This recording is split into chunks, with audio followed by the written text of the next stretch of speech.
We're here because free speech is under attack. We're here because people are being convinced that socialism works.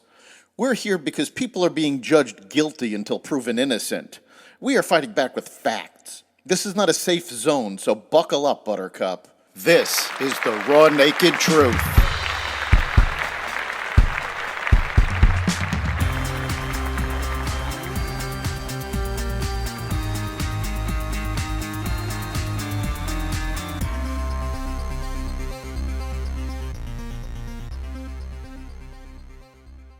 Inflation keeps rising, layoffs keep coming, and more.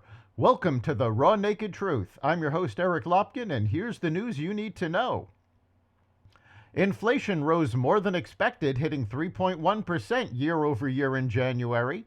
Economists expected the inflation report would show that overall consumer prices were up 2.9% in January from a year earlier.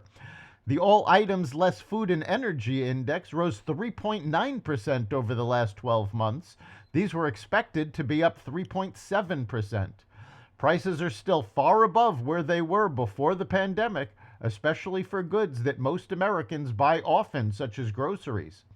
Stock futures are sliding on the news, which is causing Wall Street to question whether the Fed will lower interest rates. The Israeli military said it had rescued 2 hostages among the more than 100 still being held by Hamas from the October 7th attack. The raid to free them from an apartment in the southern Gaza city of Rafah included airstrikes that Hamas claims killed 94 Palestinians. This came as Israel is preparing for a ground offensive in Rafah, which it considers a Hamas stronghold. The UN estimates 1.3 million Palestinians are currently living in Rafah. Paramount Global CEO Bob Bakish recently asked his staff to prioritize managing costs and earnings growth amid expectations of looming layoffs and deal chatter surrounding the entertainment giant. On Tuesday, the CEO made things official, unveiling plans for an estimated 800 job reductions in the U.S. and cuts abroad over time. But the memo unveiling coincides with what had been an expected significant move to cut costs early in 2024, as Wall Street evaluates Paramount's prospects as a standalone company. Unfortunately, part of streaming costs means that today we will begin the difficult process of saying goodbye to some of our very valued colleagues across Paramount, Bakish wrote in a memo obtained by The Hollywood Reporter. We will be notifying impacted employees who are based in the U.S. by the close of business today. President Biden has betrayed the Jewish people and insulted Israeli Prime Minister Benjamin Netanyahu in private, according to a recent report.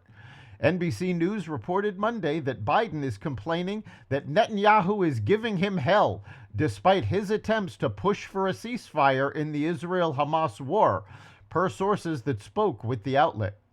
He just feels like this is enough, one source told NBC. It has to stop. His descriptions of his dealings with Netanyahu are peppered with contemptuous references to Netanyahu as this guy, these people said, according to NBC. And in at least 3 recent instances, Biden has called Netanyahu an asshole, according to 3 of the people directly familiar with his comments. A source told NBC that while Biden has said that he liked Netanyahu early in his speeches, more recently he has started to use harsher language about the prime minister, calling him a pain in my ass, or that he's been killing me lately.